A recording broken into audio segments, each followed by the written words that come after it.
D-Lo 404 boxing. More on Roy Jones Jr.'s position on Errol Spence Jr., how he feels like Errol Spence Jr. is not his top pound-for-pound guy and needs to do more. Okay. Some people are confused at how Errol Spence Jr.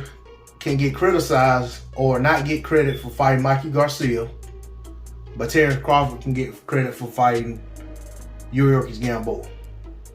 One of the arguments being stated is Yuriorkis Gamboa and Mikey Garcia came from the same weight class. They were both down at featherweight at the same time. Okay. They were two guys that were considered to be a hot fight that just never happened. Okay. From one person's point of view, they can make the argument that Gamboa fought Terrence Crawford years earlier than Errol Spence Jr. Than Errol Spence Jr. and Mikey Garcia's fight. Okay? The other thing is Terrence Crawford fought Gamboa 2 weight divisions lower than what Errol Spence Jr. fought Mikey Garcia at. Now, if you ask people who's the better fighter, most people will say Mikey Garcia. Mikey's more accomplished.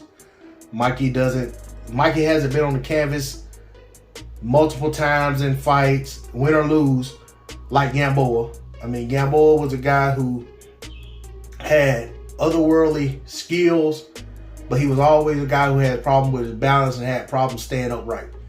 He was a guy who got hit with shots and got dropped. And the Terrence Crawford fight was no exception. He rocked Terrence Crawford in that fight, but he looked like he belonged in the fight. Mikey Garcia, at the time of the Errol Spence Jr. fight, didn't look like he belonged in that fight. But depending on your perspective, you say that's because Errol Spence Jr. was that much better than Mikey Garcia. It's not about him being that much bigger. It's not about him being in a weight class he didn't belong. And even in hindsight, Mikey Garcia went on to beat Jesse Vargas, although I felt like that was a sketchy win and it was a very close fight. But he went on to beat Jesse Vargas and showed that he has staying power at 147 pounds. So for me, that makes Errol Spence Jr. win look better than it did before he actually beat Jesse Vargas. But all of that being said, it's all about perspective. Roy's perspective may be different from yours, may be different from mine. And mine may be different from yours may be different from mine. It is what it is. But at the end of the day, Roy has a right to feel how he feels. Somebody put a mic in his face and asked him how he felt, and he expressed his opinion. There's no harm, no foul. Roy's opinion is not going to diminish who Errol Spence Jr. is as a boxer.